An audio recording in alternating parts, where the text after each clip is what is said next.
to Found in Translation, a weekly-ish exploration of one fellow's translation of the Christian scriptures, one chapter this season at a time. My name's Brandon Rhodes, and across the internet from me is the translator himself, Brandon Johnson. Hey, Brandon. Hey, Brandon. I am excited for this. How you doing? Good. Also excited. This is I remember when I first started translating this one, I was like, this is gonna be an interesting season when we get here. Yeah. So we are going through Hebrews. If for some reason you hit autoplay on this episode and did not catch the title, we're going through Hebrews, the epistle. And yeah, a weird one it is. It has a foreignness to it that I find remarkable compared to certainly any of the Gospels or Acts or even a good chunk of Paul. The only thing that might be able to outpace this would be like Jude and Revelation, right? Yeah. Get that apocalyptic literature in there. Yeah. You got to get be in the deep end of apocalyptic code speak. And yet, that doesn't mean Hebrews is poorly written. It's often considered one of the most well-written, grammatically, structurally, thoughtfully put together parts of the New Testaments, but it feels weird. Yeah, and that's mostly the cross-cultural thing that comes from being a different people group. Yeah.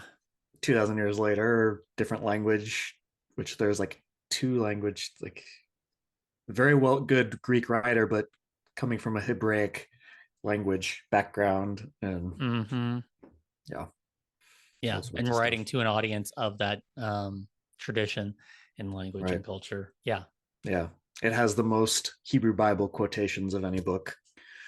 No kidding. I think by a long stretch. Okay. At least of the epistles for sure. Yeah. The Gospels just being longer, like Matthew might have a shot of outpacing it, but it's also over twice as long. Yeah, so. It may be by word count or something like that. Right. Yeah. Yeah. What was the experience like writing, trying to translate something that has that layer of particular foreignness or difference?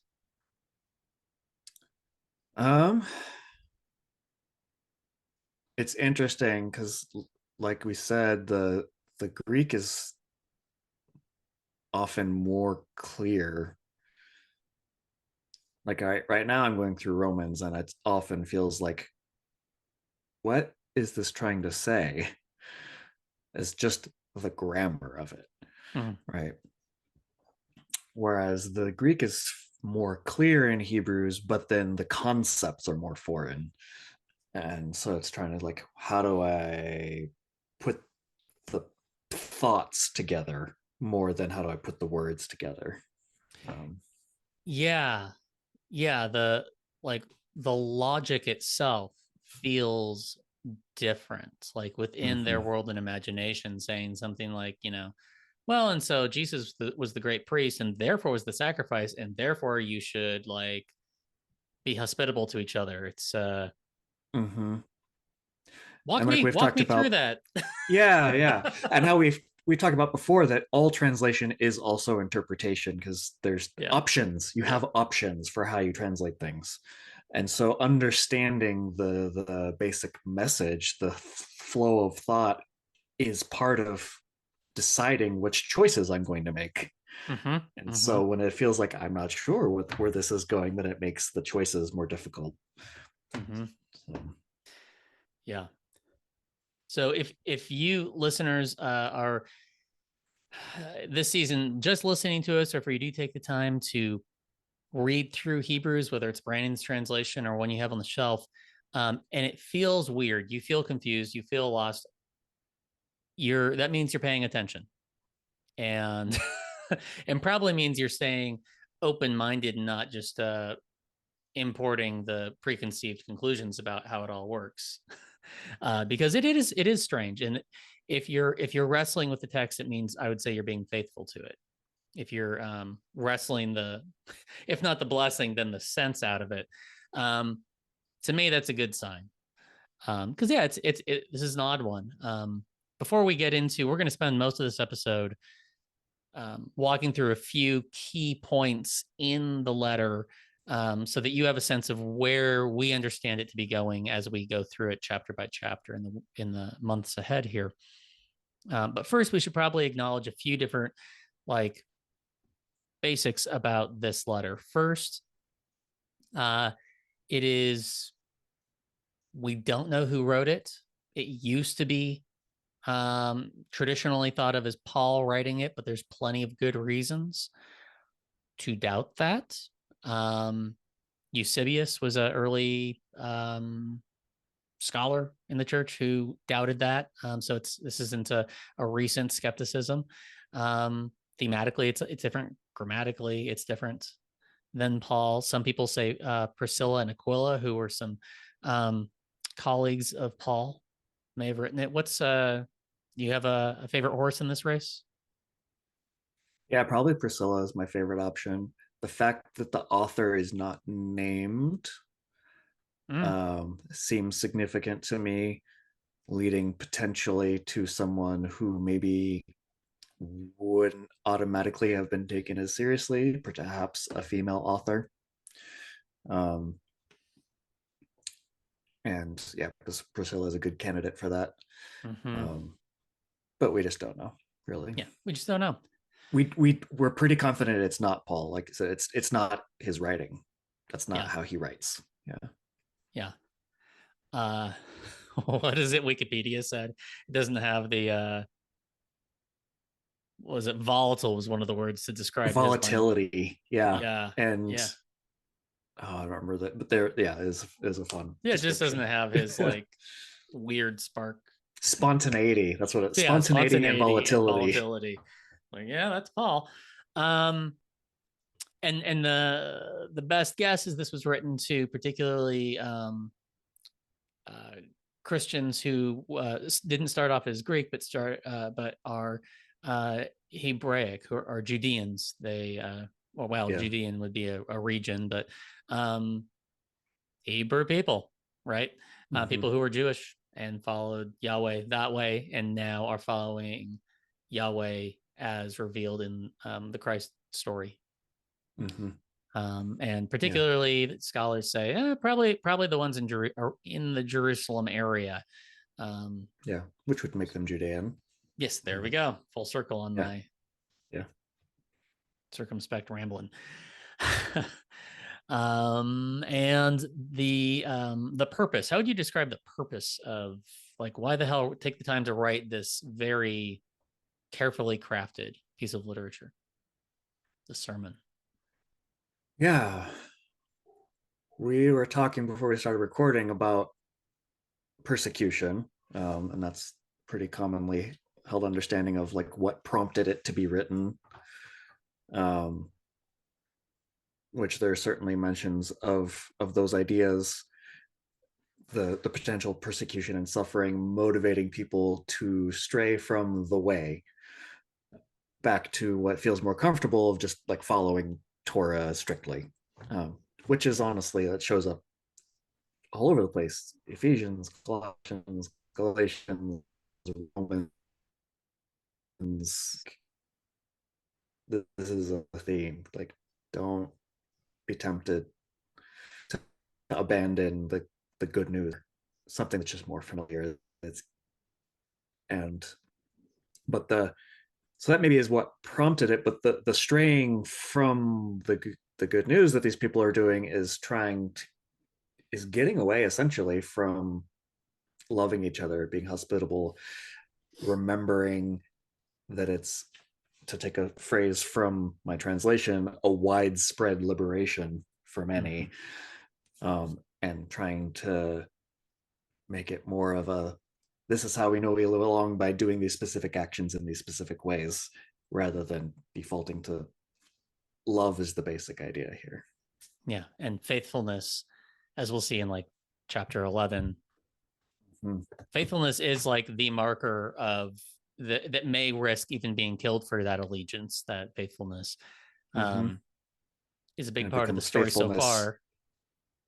that is demonstrated by loving. Yes. Right. Yeah. And so all of these people having different reasons for an allegiance to Yahweh leading to their death or their hardship or their suffering. And it culminates in Christ's allegiance and faithfulness to Yahweh, leading to his death. And for him, it was because he, among other things, he loved too much. And therefore, so should we. Yeah. Reminds me of this scene in Good Omens where the angel character and the main character is the angel talking to each other and they see Jesus on the cross and the demon character asks, what did he do to get some people so riled up? And it's like, he told everyone to be kind to one another. And he's like, oh, yep, that'll do it. That'll do it. How dare you, sir? How dare you? Yeah. You're taking away our favorite hobby. Well, let's walk through a few key points in this letter. We're not going to dive into these a whole lot in this introductory episode.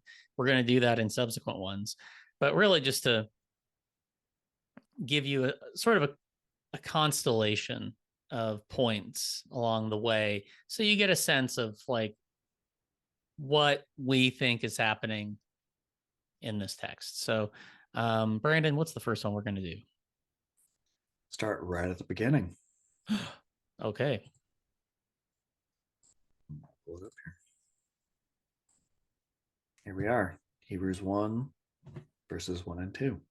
Okay. So after God spoke to our ancestors through the prophets long ago in many pieces and in many ways, in these last days he spoke to us through a son, whom he designated as heir of everything and through whom he made the age. Say more. Yeah. Yeah, we were just talking about how, Hebrews 11 is talking about this long list of the ancestors that heard God in different ways and responded with faithfulness. And now he's saying, yeah, and the clearest way that we're being spoken to is in the person of Jesus. Like, yeah. So all the other details, like, don't just throw them out, but default to your starting point being, what do we see in Jesus? That's the most important stuff right there. Yes. And that consistent commitment to loving people, helping people, pursuing well-being for people at the potential and eventual experiencing persecution and even death. Like, it's worth it. Do that. Mm-hmm. And that is how it's framing the entire book. Yeah. And he's not just this random guy. Like what the author is going to be doing is saying, this guy is he fits right in there, however surprisingly, into like all of our favorite things, all the things that we hold most important, like our ancestors, our priesthood, our temple, and our sacred texts.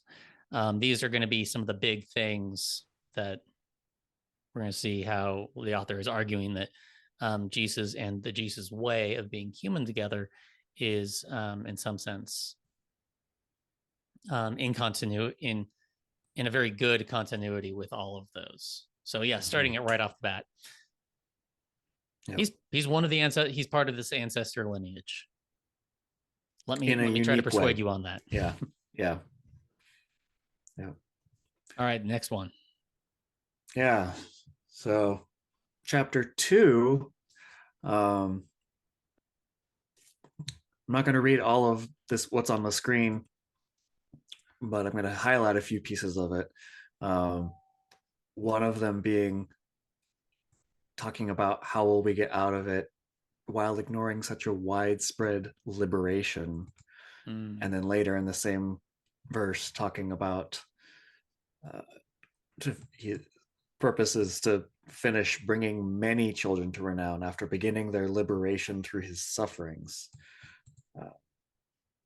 becoming children along with the Son, right? And it's this sense of expansiveness that this is for a lot of people, maybe everyone. Like, this is a big thing and not limited to just those who receive the Torah, which is we'll keep talking about throughout the book. Yeah. The other piece that we wanted to pull attention to here is this in verse 2 of chapter 2. If the message that was spoken through messengers came to be stable, and if every sidestep and refusal to listen has received its just restitution, then how will we get out of it while we're ignoring such a widespread liberation? That word restitution, often translated as retribution or punishment, or a few other ways that are really completely missing the point of the word there. Restitution is a good way to translate it. Even reparations might be a good way to translate it. It's referring back to the Torah requirements for what happens if you wrong somebody. If you steal their cow, you have to give them back 5 cows in repayment. It's the point of the Torah consequences was not to make people suffer for having done something bad. It's not to punish them. It's to hold them accountable to make it right with the one they wronged. Yes. That's a big shift. That is a huge shift. And that is not how most of human justice systems have worked, including American justice system. Even now, like, if someone is found guilty of a crime, the victim doesn't get anything. They just go to jail, right? They go to prison. You have to do a whole separate civil suit if you want to try to get something good out of the person who harmed you. It's not even part of our justice system. But that's not how Exodus and Leviticus talk about things. It's about restitution, making things right, helping the person who has been harmed.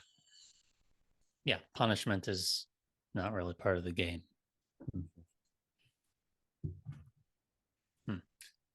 So yeah, that is going to be a theme, especially when we get into the chapters that are leaning really heavily on the sacrificial system. Keeping that difference in mind is going to be really important. Oh, yeah. Like, God doesn't need blood to heal the world. Right. That is not the point. It doesn't need death. Yeah, it doesn't need death. Yeah. Violence, death. Yeah. That's not the point. Yeah. For as much time as this book does talk about sacrifices, it's actually not at all arguing that violence and death are necessary for God to make the world right. Right. That God's wrath is assuaged by death. Yeah, because the name of the game is restitution and reparations, not punishment, not revenge. Okay, so then we get to chapter 6 here, and this is getting into a more popularly quoted passage here. And boy, I'm looking forward to 6 episodes from now when we hit on this for a whole hour. Yeah. So I'm just going to read this whole section of verses here. It's just 6 verses, and then we can kind of point out the parts that stood out. So that's why after moving on from the beginner discussion of the Messiah, we can be brought to maturity, not laying a foundation over again of transforming the mind away from actions of dead people and towards faithfulness to God, such as toward teaching about submersions, about placing hands on people, and about both the reawakening of the dead and age-long assessment. We will do this only if God permits it. You see, it is impossible for those who were enlightened once who tasted the heavenly gift and became partakers of the sacred life breath, who tasted both God's beautiful talk and powerful acts of the coming age, and who fell off the path, to restore them by transforming the mind while they are exposing to public shame and crucifying the Son of God over again among themselves. Mm. What stands out to you there? Oh man, what doesn't? I mean, right at the beginning there, it's like, look, we're ready to go. There's like Jesus following 101 and 201. Mm-hmm. And like we can't even get to 201 if you can't figure out how to like be a people together and love each other and love one another and your neighbors well. Specifically there at the end, let's see, verses like 4 through 6. It's impossible for people who have at least started Jesus 101 to like at what you're going to get in 201 isn't going to do anything for you if you keep on, and this is the author's language, while they are exposing to public shame and crucifying the Son of God over again among themselves. There's a few different ways that can be understood. One is scapegoating, that deep human impulse that folks like Rene Girard have pulled the veil off of shaming, othering, exiling for communities to resolve community anxiety, a particular person or class of people. Like you can't get to Jesus 201 like if you can't like actually live into the 101 here, which is violently othering other people and believing that's gonna like somehow make you holy. The other sense of it might more broadly be, because it is talking about doing it to the Son of God, and there isn't there's not precedence in this in Hebrews for Son of God being autonomous for the people of God. So I think another way of holding this would be, I sort of like that scapegoating interpretation, but it would also broadly be, you can't get to Jesus 201 if you keep on participating in the behaviors that led to the shaming and crucifixion of Jesus. All of, and toward each other. To each other. Yeah, that among themselves, which is that's a consequential translation change of yours that I love. I'm stoked to get to circle back around it. There. Yeah, and well, then that language there of like they can't be restored by transforming the mind. It's I've heard it said, gosh, who popularized this saying that we can't think our way into a new way of living, but we can live our way into a new way of thinking. Yeah, I don't remember. And I think that's really the idea here. Like, great, Jesus 201 includes things like baptism and laying on of hands and resurrection. Like, cool, all great stuff. We can get into that, but learning that isn't going to make you less of a dick. But all those things will make more sense once you've really let that Jesus energy of love and stepping outside of the paradigm of retributive and necessary violence. Right. If you can get outside that, then you can figure out, then we can get into all this other more arcane stuff. But it really begins with love. Yeah. So that's what I get out of it. Yeah. How about you? Well said. I don't think I have anything to add. Yeah. Okay. I think that's enough to bring us into the next section here. Hebrews 12. Yeah. There are a lot of times where it keeps referring to, within Hebrews, but also other books throughout the New Testament, the fact that people are what's traditionally translated as holy, which I don't think that's wrong, but because we have, I think, a lot of baggage of what that word means, so I'm just translating it as an entire phrase that's defining what that word means. So being designated for sacred purposes is how I'm translating the word that's traditionally translated as holy. So it's defining here what that sacred purpose is peace among everyone. So pursue peace among everyone, the sacred purpose for which you are designated, without which no one will see the Lord. If you don't have peace among everyone, you don't see the Lord. And making sure that you're keeping an eye out that no one is left out of God's generosity, which is how you pursue peace among everyone. Yeah.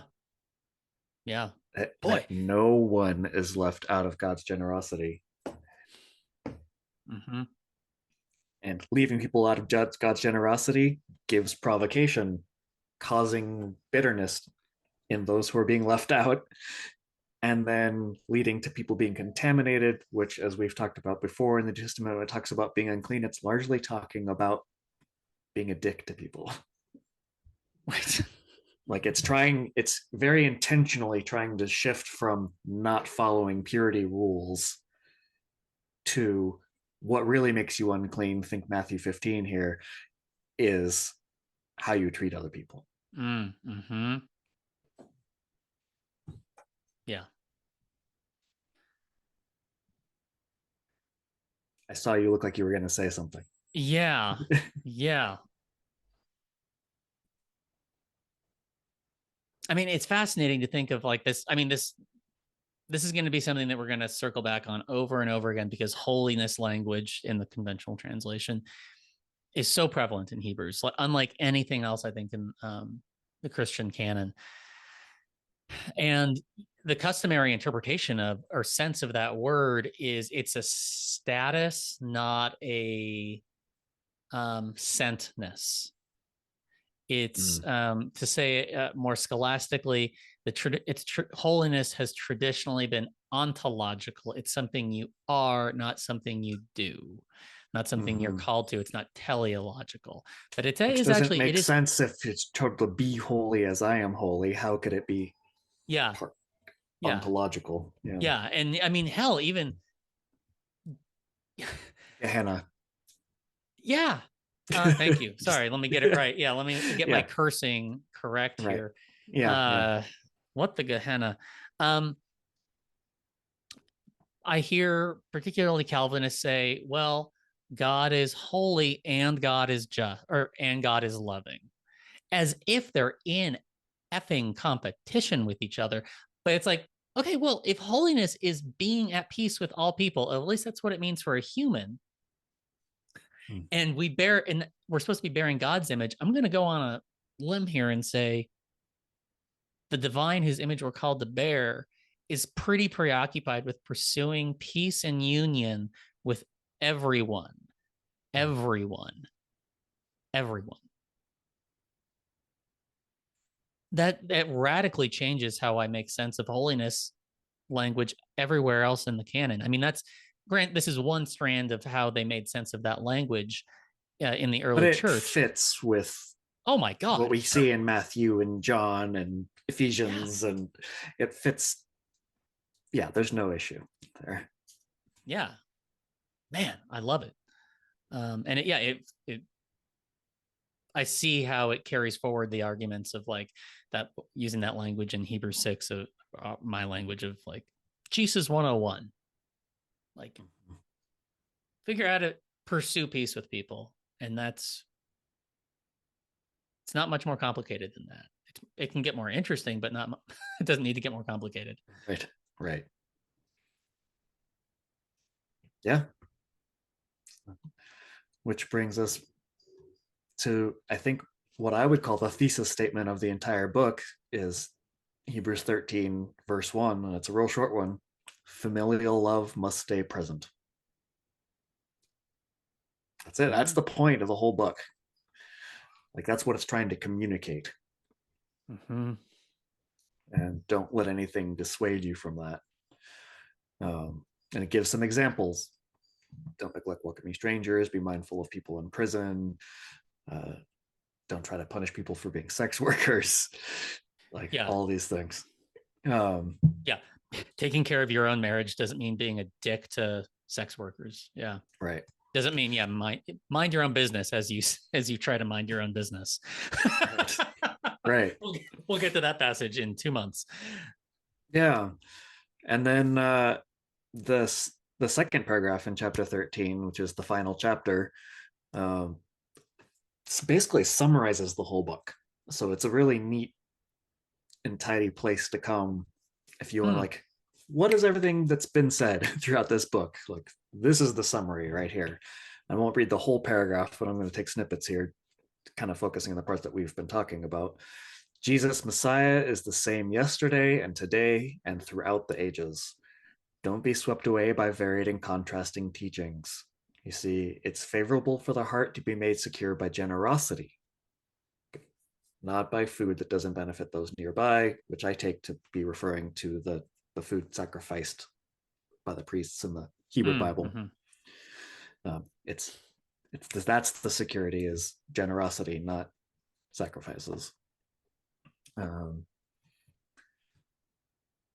Because of this, Jesus also suffered outside the gate so that he would designate the people for sacred purposes with his own blood.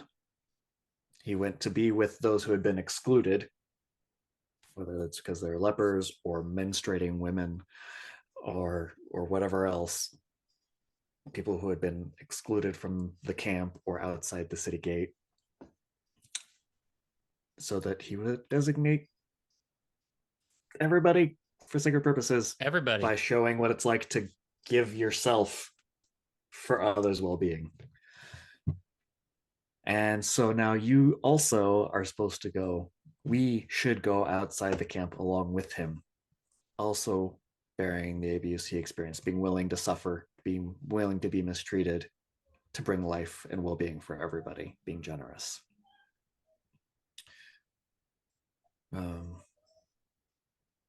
Yeah, so do not neglect promoting well-being and sharing.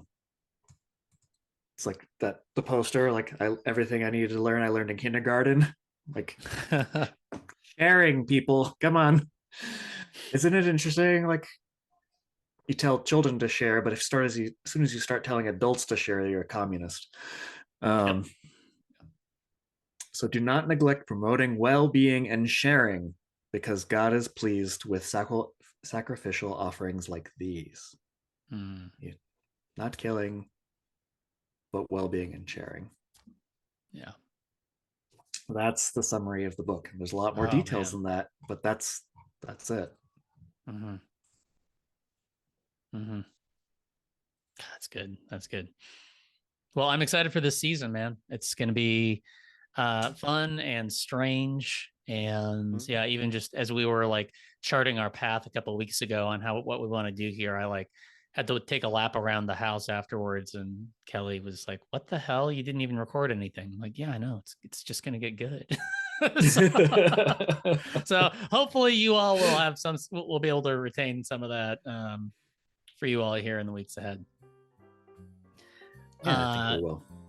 Yeah, thanks for joining us here at the start of this journey. The easiest way to support Found in Translation is to leave us a rating or a review on whatever app or player or website you are enjoying this on, especially Apple Podcasts. That makes it easier for more people to find the show. The second best way to support the show is to become a sponsor. You can do that for just $5 a month.